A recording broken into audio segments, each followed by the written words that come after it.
Am live. Hi. I'm on Twitch right now as So Fucking Trashy. So let's talk on Twitch while all this goes on. Still just double checking.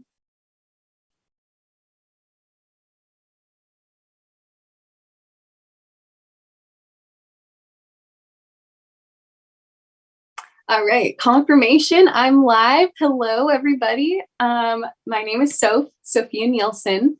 I'm, like I said, so fucking trashy on Twitch, and I hope that y'all send me some comments and things.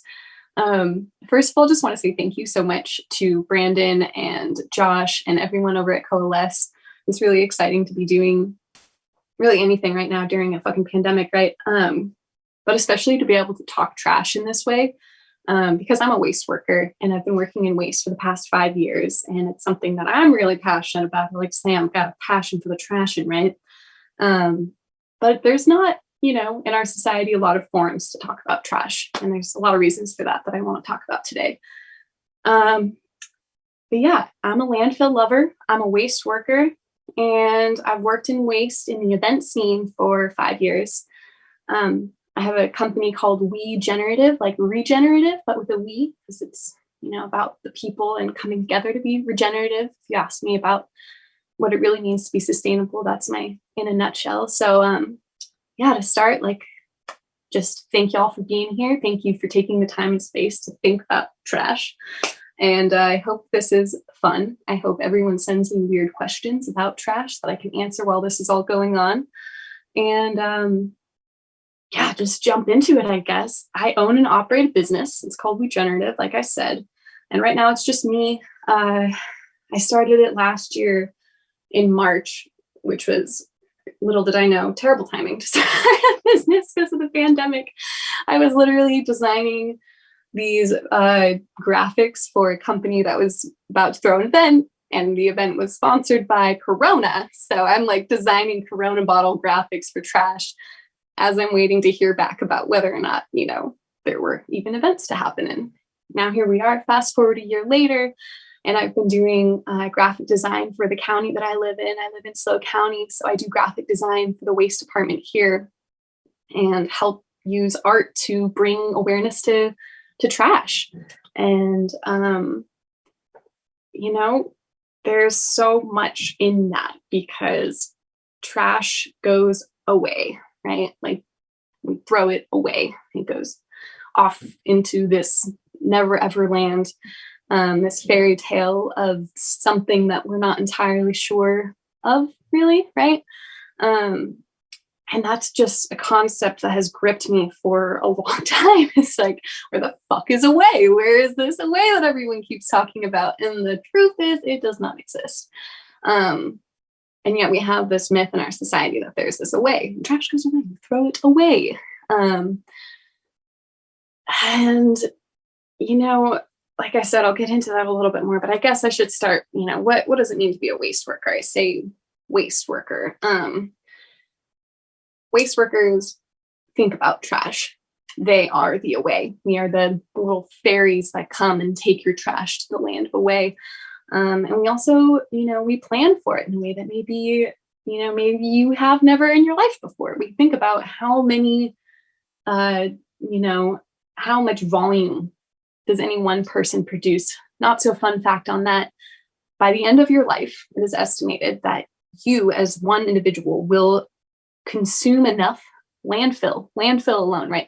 The trash, not recycling, not reusables, nothing that's has a second life. You will fill a hole in the ground with enough trash to fill 1,100 graves. So imagine those cemeteries where you stand and you just see crosses as far as your eye can see.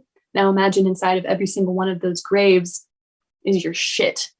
And that's what, that's what the legacy of a life is in our current society. And, that's not a new thing, but it isn't necessarily old either. We don't find trash from ancient civilizations. They didn't create landfill and the concept that we have landfill right now. So yeah, waste workers, what we do is we think about the trash. We think about the away. and we plan for it at events. We create infrastructure. You see trash cans, someone put those there. You see someone working on that trash. There's usually the largest crew at an event, or one of the largest crews at an event will be the waste workers, because it's an incredible amount of work. At the end of most events, you'll have dozens of people picking up every single cigarette butt that your lazy ass flicked on the ground. Okay, but actually, don't ever throw cigarette butts. If there's nothing else that you take from this entire hour of me rambling about trash, you throw a cigarette butt, let it sink into your soul and hit your conscience and just make you bitter, and never do it again. So yeah, I've been doing the trash thing in waste for 4 years. Actually, it's pretty incredible to be here specifically talking to y'all, because me and Brandon, when we first met and we're hanging out and we're friends, we were both volunteering with Desert Hearts. Fast forward a couple of years, and I've gotten to run the department at Desert Hearts. I've gotten to do a lot of trash all over the country, a little bit in Costa Rica, and really get to see the psychology of humanity in a way that I never would have been able to had I not had this lens of landfill. And I can promise one thing, and that is, if you start thinking about your trash, you can't stop. It's kind of painful for those of us that have, hashtag live, love, landfill, because, you just can't unsee it. You might have used to walk down the street and, you might kick a trash bag on accident. You might flick a butt and it just kind of, leaves your conscience as soon as it leaves your hand. All sorts of things in that realm of just unawareness. But once you really tune in, and I encourage you to take this opportunity of listening to me talk about trash, to really tune in, okay, if you look around your life, you look around whatever room you're in right now, what will outlast your life? Most of it. Most of the things that are around you will decompose at a much slower rate than your body itself will decompose. And that, for me, that bothers me a lot. That's a very strange thing to grapple with, that, those 1,100 graves of trash will just live on as a legacy and a negative impact on future generations that, I personally want to reduce. So scrolling on my notes, I got 6 screens going on right now, so anticipating being slightly scattered here. But yeah, just in talking about the waste worker's job, not only is there infrastructure set up, there's those trash cans, there's the human element of infrastructure, of people maintaining those bins, of coming around and picking up trash and all of that. And then that trash gets taken somewhere immediately, right? There's already in a way that happens. If you take, for example, an event, or, right now during Corona, when there isn't events, that trash is being taken to usually what's called a transfer station. And then people sort it. Sometimes machines, really fancy machines that can use things like air that poofs up and takes light materials and poof the light materials up, and they'll snatch them away, or magnets to pull out metal materials. And then a lot of humans, most of the trash in the world, is still hauled and touched and sorted and bagged and all these things by human hands. And I just really encourage everyone to think about that in a really sincere way, especially considering I would hope in the last year that we've come to some greater understanding of how much, even the breath that we exhaled, the germs on that breath, and that might touch something, and then someone else touches that. I don't know about anyone else that just sees these little green splatters every time I exhale, and I just imagine the beach of that. And that's the case with trash, and it always has been the case. And yet we have this socially conditioned mindlessness about trash. Yeah. So, okay. So the trash, gets picked up, gets taken to a transfer station, sorted.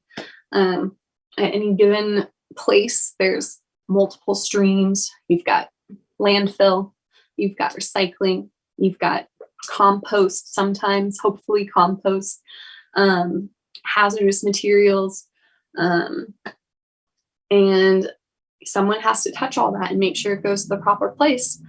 And after that, then it goes on to the next place and the next place. And as this trash is moving around, this decision that you as a consumer made, right? Like you made a decision, I'm going to buy this plastic bottle. I have an example. I'm going to buy this, example, plastic bottle, right? I'm going to buy this. And even before I bought this, someone had to pull the oil from the ground. There was a community affected by that oil being pulled. I just moved from Bakersfield, a town called Oildale. And there were, pumpers all around me and terrible air quality, plenty of impacts just from the production of this plastic bottle. And then, in my mind, I'm like, oh yeah, great. Get this, but I can just recycle it. Oh my God, recycling. What a fucking miracle of modern society. Throw it in the recycling and it goes, and something magical happens, and then lo and behold, it becomes a brand new plastic bottle. False. Most plastic materials that we consider recycled plastic materials, you see lots of things bragging on made of X% recycled materials and blah blah blah. Well, there's always the other side of that percentage, which is virgin plastic materials. Almost every single recycled plastic product that we have takes a significant amount of new plastic in order to make it a viable material. So just large kind of scope on that. So I'm checking on this Twitch thing. Is anybody here? Is anybody interested yet? Have I perked any ears? What's going on? What questions do y'all have about trash? Do you have any questions? Have you ever thought about trash in your life?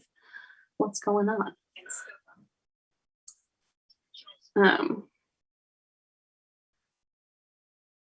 All right. We're live. Here we go. So in terms of what a waste worker does, I think the largest thing we can do is try to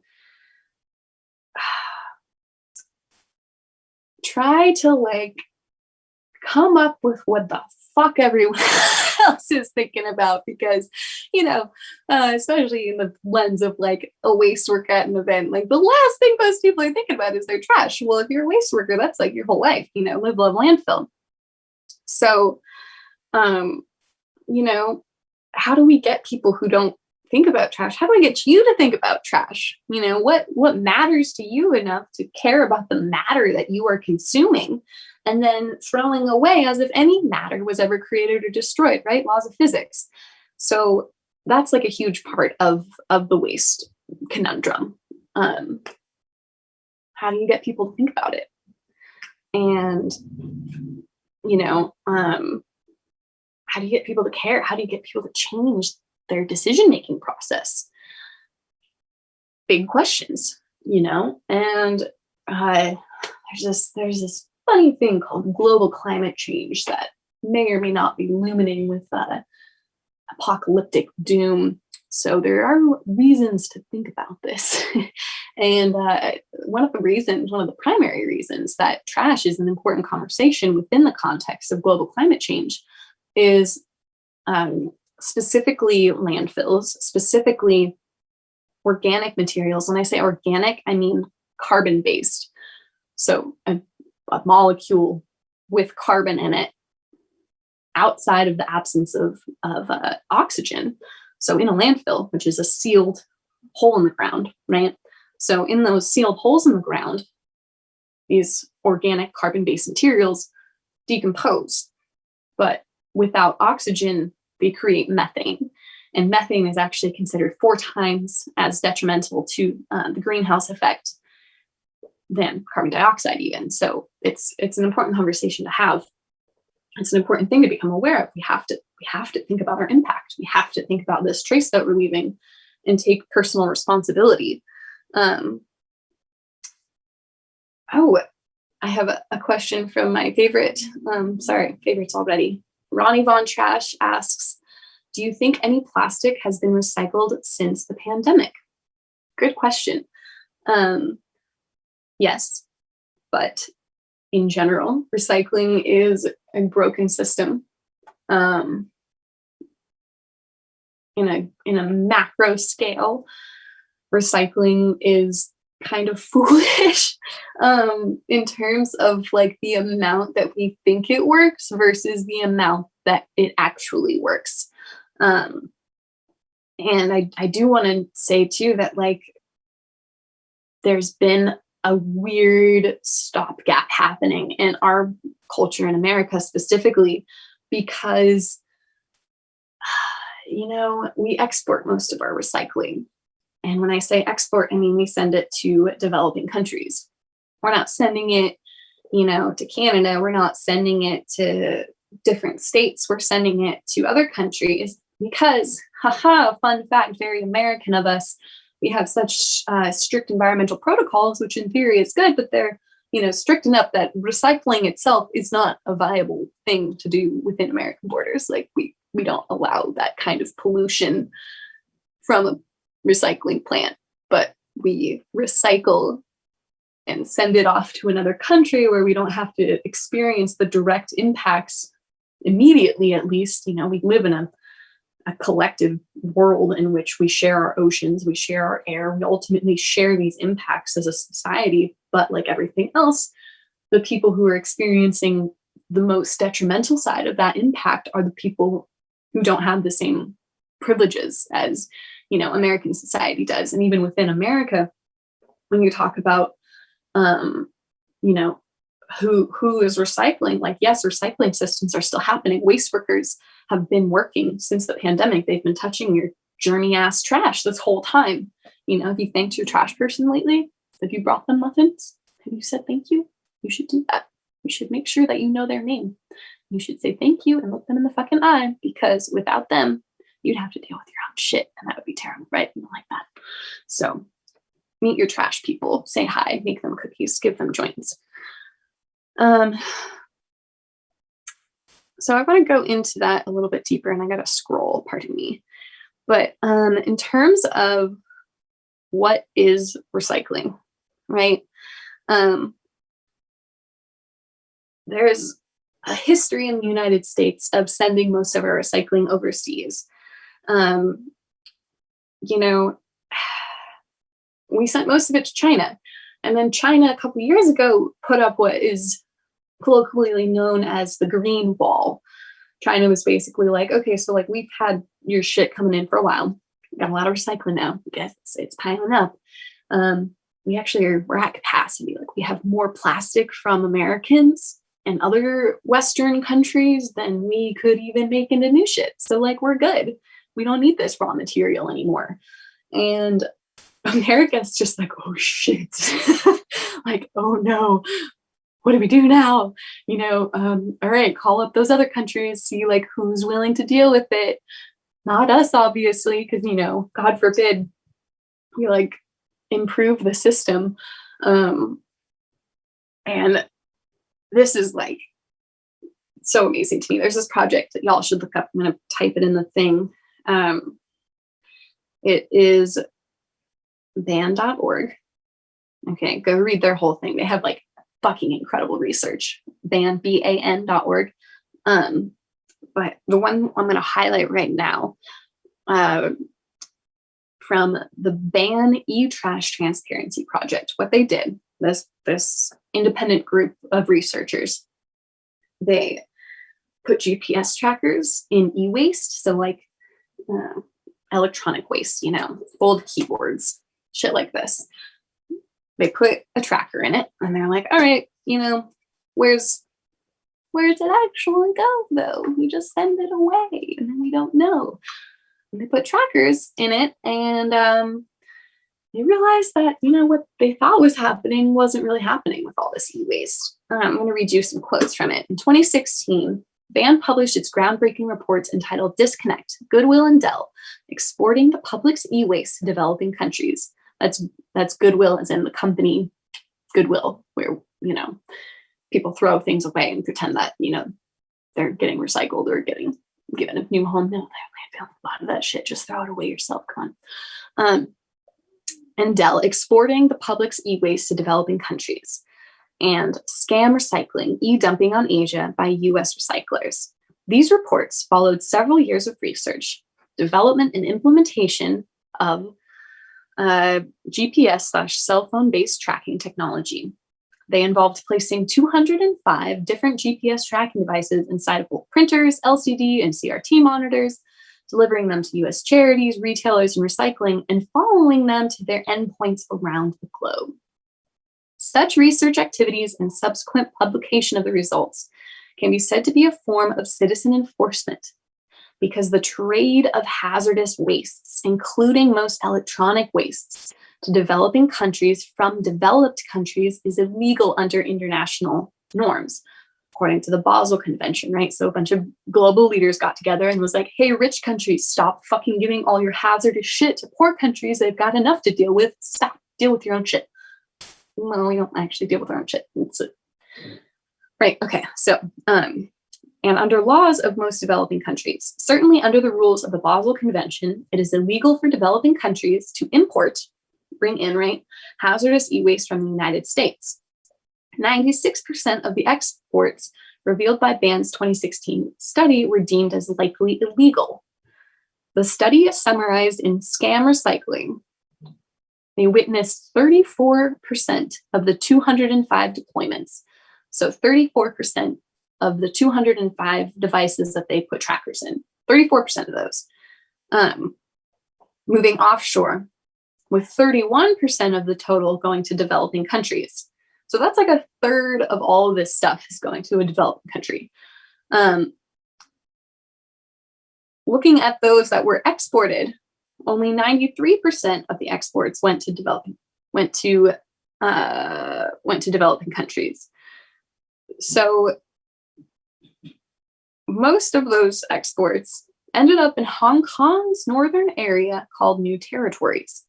BAN's investigators visited GPS locations where the trackers ended up and found hundreds of e-waste junkyards in New Territories where the hazardous equipment is unfortunately smashed by hand, exposing workers to dangerous mercury-laden dust, vapors, and hazardous toners. Much of the e-waste was simply dumped in fields and wastelands. Of the 152 trackers delivered directly to recyclers and not to charities, 40% were exported. So that's like, again, a third to a half of everything that we think we're giving in order to be recycled. I say the average consumer, you take your e-waste into a dump, you take your e-waste into a Goodwill, and in your head, you're like, oh, this is like Second Life. I'm doing the right thing. Well, a third to a half of that waste is just going to a developing country where somebody who's getting paid very little money is smashing your shit apart to get the raw materials out of it. And they're doing it by hand. They're doing it without protective equipment. And then they're suffering the harm from that,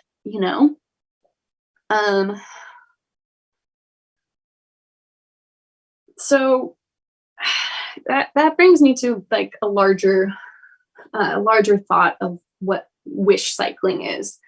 And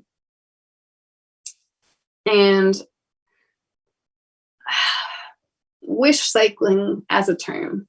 I don't know if anybody's on the chat has heard of wish cycling or has some thoughts on wish cycling, get at me. And wish cycling is hilarious to me, just as like a general concept, because it's like so much of our life, like so much of what we do in our lives is just being, okay, like I'm just gonna like hope for the best. I'm just gonna like think in my mind, I'm just gonna create a scenario in which, this makes sense. And our brains are really good at that. Our brains are built to make our universes make sense. One of my favorite books in the whole world is this book about abnormal psychology called The Man Who Thought He Was a Hat. And it's a book full of true stories from like psychology, where people have these like seemingly really irrational thoughts that their mind makes rational. And it's, beyond the idea of just a hallucination. It's like there's a condition in which some people don't perceive leftness. Like if you put a full plate of food in front of them, they'll eat half that plate. And then they'll be like, wait, what about you? You missed half your food. And they'll be like, what? I ate the whole plate. And you're like, no, you only ate the left side. And it would be so catastrophic to their reality to process what you're saying as reality that they're just like, no, like, fuck you. I ate my food. Like, whatever, get off my back. And like, that might be an example that I pull from an abnormal psychology book, but that is a principle that like is universal in humanity. Like we are desperate to make things make sense. You stand in front of an impressionist painting and there's like a wad of paint that's yellow and it's put next to a wad of paint that's blue, and your mind blends the blue and the yellow and you see green. How the fuck does your brain see green with blue and yellow, So, yeah, there's that. So wish cycling. Also, hello everyone on the thing. I see lots of people on the Twitch. Okay, pause and wish cycling. We'll go to Compost Wizard. Doug. Hi, Doug. What do you think of the potential for mushrooms and mycelium being used to remediate and even restore some of the damage that has been done? Has this been happening at scale yet since the research has emerged? Good shit.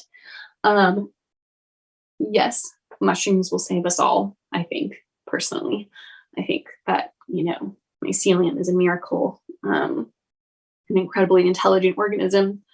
And what Doug's referring to here is there's a couple examples of this. There's some mushrooms in development whose mycelium, whose cell structure, right? Mycelium is the cell structure of a mushroom, is able to process materials that we haven't figured out any other way to process, like landfill, like e-waste, like oil spills. And just that research alone, you think like, oh my God, it's huge potential for like remediation. But the reality is it's not operating at scale. Why is it not operating at scale? I don't know. I blame it all on the government because I assume that, it would topple power too much to actually address issues that could possibly help poor folks. So there's that. Yeah. So meanwhile, while long-term solutions like mycelium, eating our trash, like all these things that could possibly help us move forward as a society and not just be stuck in our trash, we wish cycle. And wish cycling, in summary, is the worst. It's that shit you should never recycle that you're like, oh, but what if I put it in the landfill and then it could never be recycled? Oh my God, put it in the landfill. When in doubt, landfill it out. Because if you put something that is not recyclable in your recycling system, then you're contaminating your recycling. And what people need to realize is like, if your recycling is not pure enough to be like, it's usually 80%, like a dumpster full, the dumpster itself. Like imagine big compactor truck coming around town, like that needs to be 80% pure in order to be considered recycling. But if you're just throwing in all this maybe shit, then you're contaminating.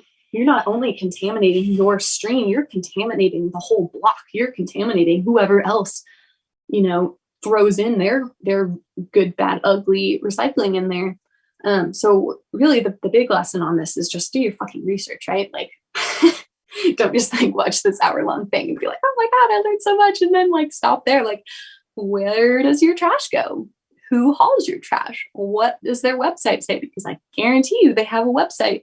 I guarantee you that they're, telling you recycle this, don't recycle that. And also there's literally people on the phone whose job it is to like answer those phone calls and like talk to our dumb asses and be like, oh yes, you can recycle these things. You can't recycle those things.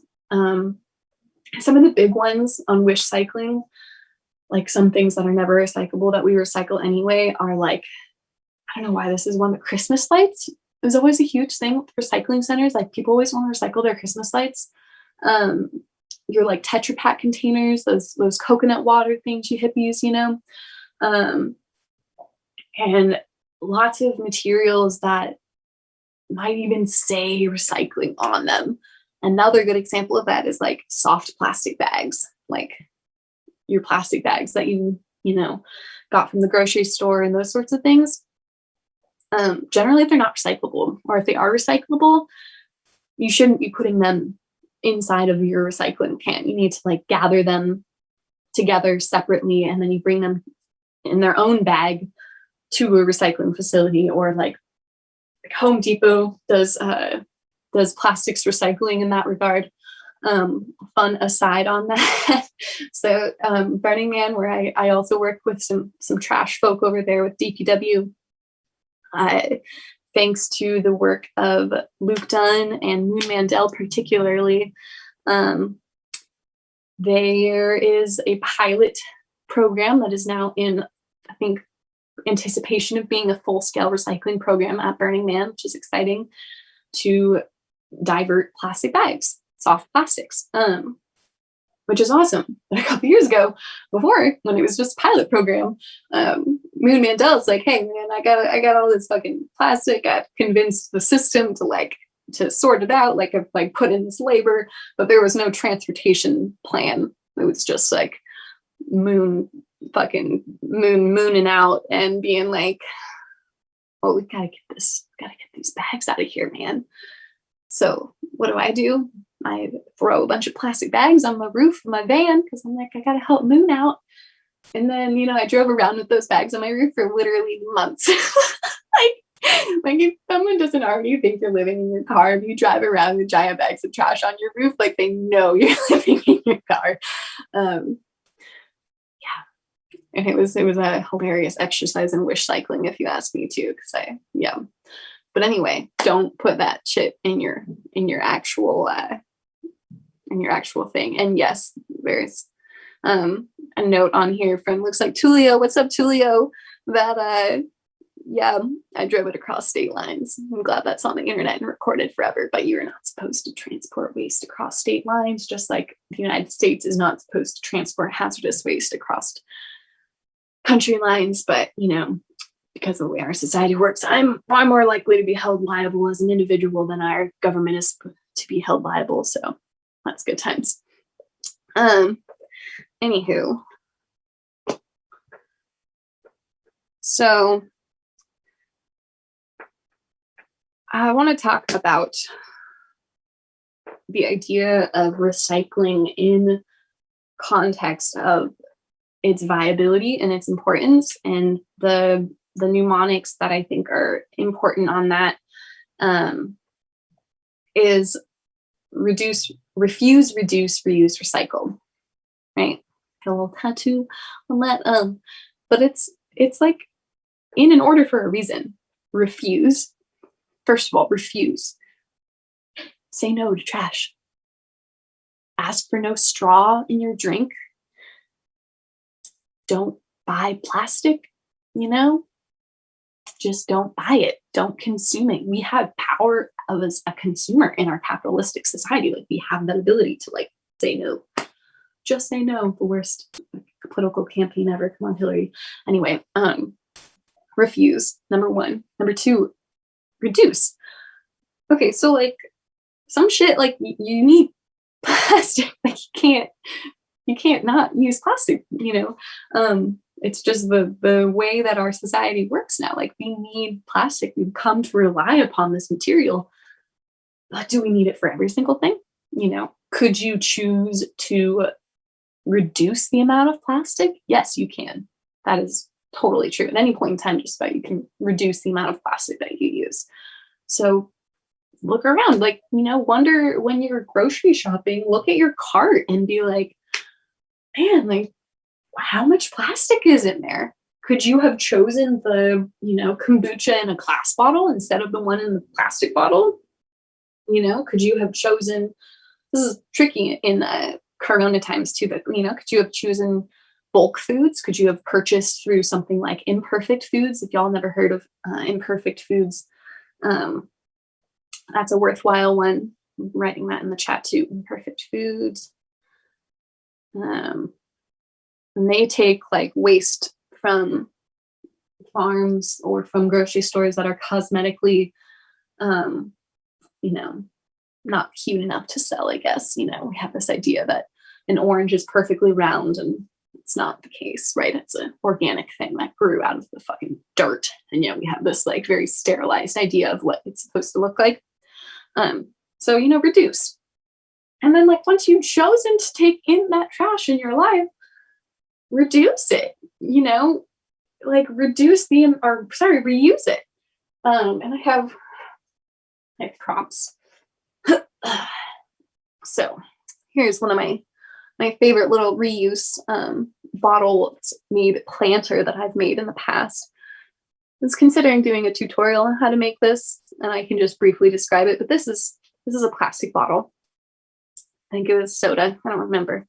It's too painted on now to tell. But for me, like I'm kind of a gardening nerd. And ever since I moved out of my van, and I have like actual roots to root around in. So, there's basically just about anything that's hollow, you can put a plant in it. And then you can have this cute plant and feel good about yourself. And personally, I'm a big fan of like cutting around, making a little face, painting that face on, and then gotta get that butt. Gotta get that butt on the last side, right? Yeah. That's a hippopotamus. Where's my hippos at? And then, here's another reuse example. I don't know if this is copyright infringement or not, but here's a little minion dude I made that I put a spider plant in, and this is an old soup can. And like got some stabby McStabbers on the side from where the can is serrated, but it's still out there enough, and like, so once you start to kind of get into that zone of just seeing your trash, just looking at it in general, like just noticing that it exists, it becomes a lot easier to see its potential, to see like the patterns of the things that work that could work for something else, so yeah, just, before you take your trash out, look through it and be like, man, like, did I make this into something? Like, what if I bought, like, instead of buying these bottles, what if I bought this other bottle that, also works really well as like a little tumbler afterwards, like get the wee yogurts that are like the little French brand yogurts that have glass as the container, and then they make the perfect little cups. And like, why would you buy something when you could just buy food in a container and then use that container, So yeah, big point on that. Refuse, reduce, reuse, recycle, last resort, recycle, because it's an ineffective, broken system. Sorry, not sorry. And yeah, let's talk about part of like how we arrived here as a society.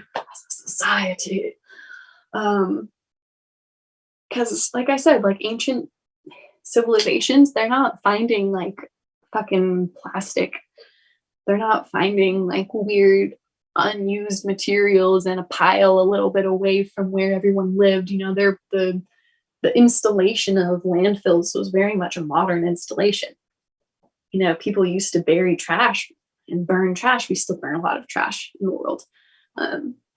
More on that maybe later, but it's new, and it's new because it was sold to us in a bit of a marketing ploy. So let's wind back to Great Depression era. Some of us might have friends, family, relatives, whoever that like lived through the Great Depression. And, those people keep a lot of shit, right? Like they're well trained on how to make the most out of everything. And they might even compulsively hold on to things with the idea that like they might need it later, because in the Great Depression that was the case. Absolutely.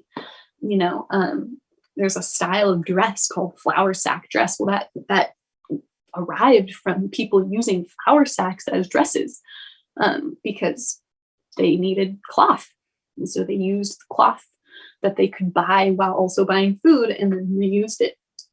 And you know, that touches on like the larger idea as well, that I think is really important, especially like white lady with the mic moment of like this is recycling is a very gentrified idea. It's not new. Like being eco-friendly is a very branded concept, but like people who don't have as much money have figured out how to reuse way before it became cool. So just keep that in mind. But anyway, you know, Great Depression, things are really horrible for people, really tough times. World War II happens, also really horrible. But it also created this economy that like was, you know, kicking, was like producing in a manufacturing sense more than, you know, had ever happened before in the United States. You know, the Industrial Revolution happened at the turn of the century, but it wasn't like that instantaneously became this enormous utilized market, you know, just like good old America still does. You know, you throw some war on it and then it becomes profitable. That was horribly insensitive, I'm sorry, but it's true. America makes a lot of money off of war, and so they did. You know, there were things like parachutes, plastic, helmets for the soldiers, plastic. You know, all these materials that were being processed and manufactured and like created like so much money. And the US was like exporting like crazy with all this plastic. Well, and then Hitler is defeated, the Allies win war, and suddenly this whole economy for goods sort of disappears, because you've still got people who lived through the Great Depression and now a war, and you're like, you know, you've got people who have the idea of what it means to be good as being frugal, of being like, you know, reduce, reuse before it was cool. So America basically hires a marketing team and is like, hey, we need to sell plastic. We need to get Americans to buy it like it was a war again. We need to get them digging this plastic. And so this whole marketing ploy happened where like people literally got convinced to buy plastic, to think of like the ability of throwing things away as like a sign of wealth, because like it made sense to people who had just lived through the Great Depression. You know, of course it did, because their whole lives they had held on to every last scrap, knowing that they might need it for something. You know, kids during the war would like, you know, take their old tires or like search around town and find blown out tires and like roll them all the way miles away to be recycled into other rubber materials that were needed for the war. You know, there was no throwing anything away. That was a luxury.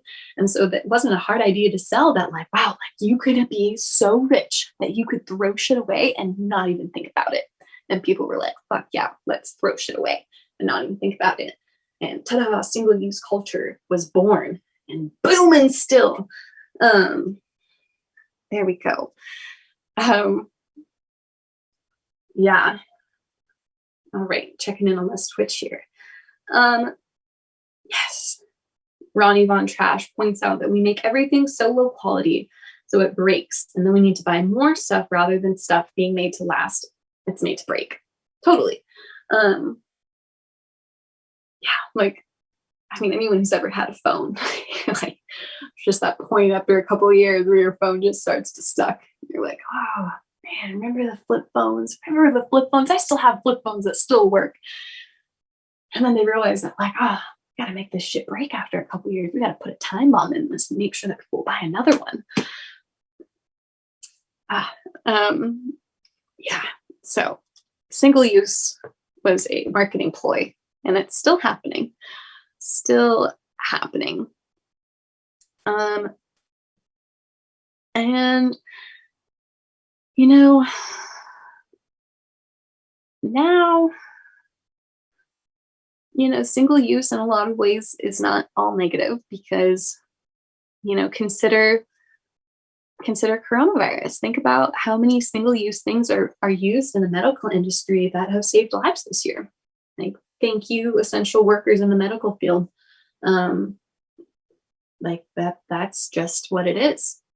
And I think that like having that context is really, really important because especially with this whole gentrification of eco-friendliness, eco-friendly, that's a fucking made up word that doesn't mean anything, right? It's a it's a non-idea, but it sells well, especially when you wrap it up in some green packaging. Oh my god, I feel so good about myself when I buy it because it's green. Like I did something good for the world. Yeah, maybe, but like in a large sense of this gentrification of waste and the privilege of not consuming that waste or buying, a super nice reusable bottle or even having access to tap water or water that you can put in a bottle because that's a fucking privilege. There are many, many people around the whole world that don't have that kind of privilege. So like shame on you for shaming anybody that doesn't have the privilege to make that choice. I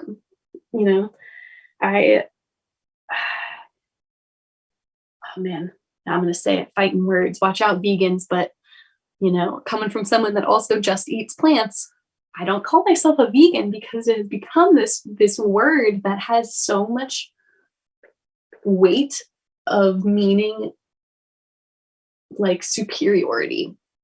It's like a cultural phenomena in which, it's like a holier than thou thing. And like, I do recognize and personally choose to not eat animals for a lot of reasons, high on the list because of the environmental impact that things like meat production creates. But I think it's really important to remember that like that privilege, that choice is a privilege. And also like the larger concept of making any choice to reduce your impact is a privilege. And it's not available to everybody. Not even the same grocery stores are available to everybody by a lot, right? Like that's a pretty apparent one, I would hope. So just thinking about like the larger context of what it means to do something environmentally friendly, to do something that makes a difference. Think about the choices that you are able to make and wonder how accessible those choices really are to everyone.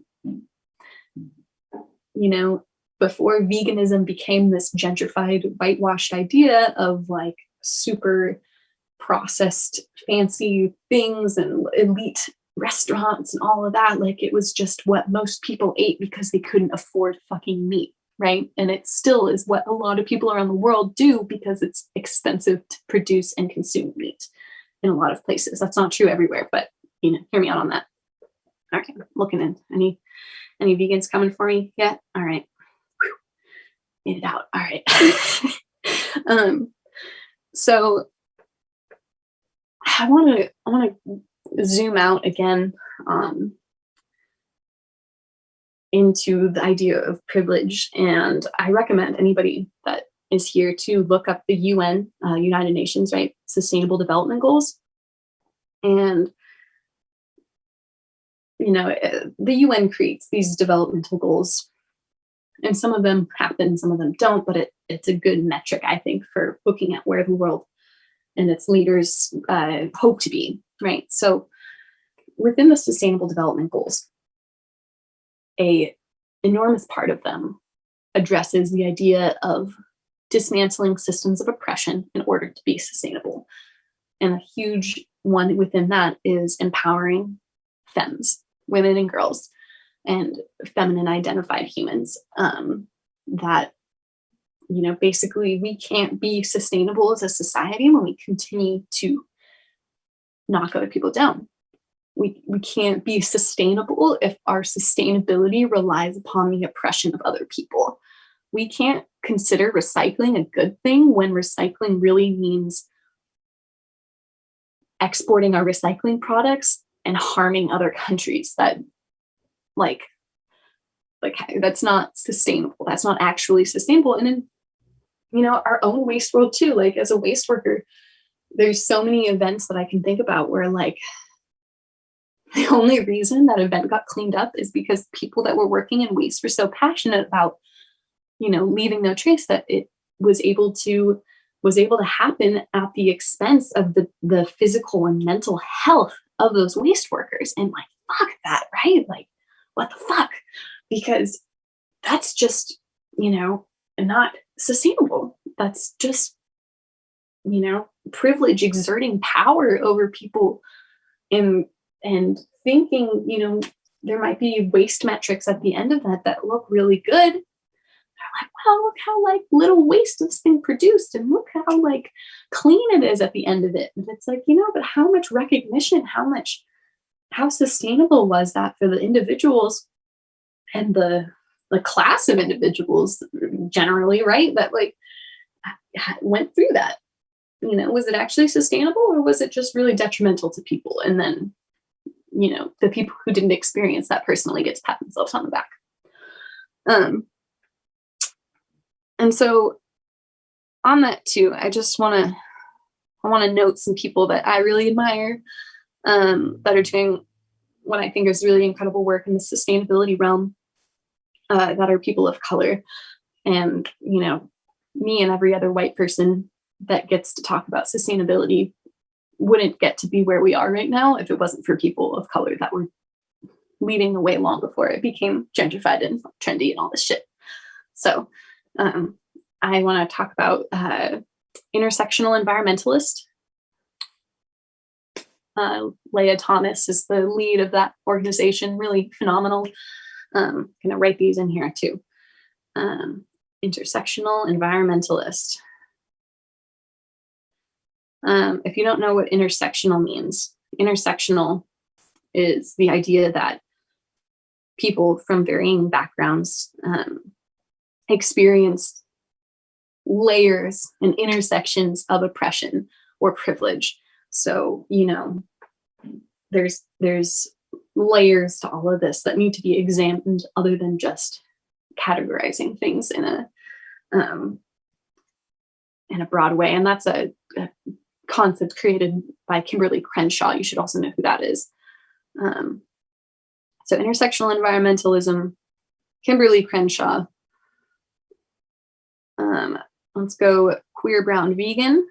Really phenomenal.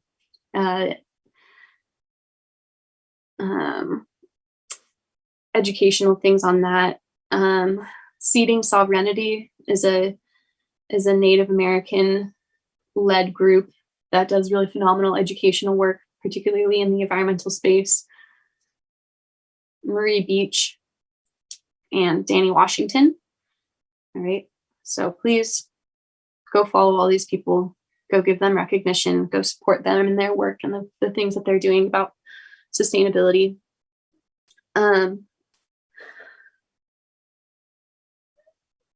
Yeah, I guess, it's somehow this hour flew by. I was like, somehow thinking this would, I don't know. I got excited about trash and then it just flew by. I had so much to say. Was any of it coherent? Did you get it? Are we are we excited about trash? Are there any questions? Or should I'll just start about talking about weird shit I found in the trash. Let's go there. Weird shit. Actual shit is probably the weirdest shit you find when you're in the waste world, because man, people have this thing where they make bad decisions, often under the influence of drug and alcohol. And then they just, they shit themselves, or they shit in a bottle, or they shit in a tent, or they shit in fucking weird ass places. And then you find shit and you're like, oh my God, I can never know exactly what was going through this person's mind, but I know it wasn't good. And I know they definitely didn't think I'd find it. And, just a note on that, I know porta potties are the worst if you're in an event or if you're anywhere, but your shit does not have zero trace. Your shit's not biodegradable, right? Especially if you're under the influence of drugs, believe it or not, it goes in, goes out. You're putting that into the world.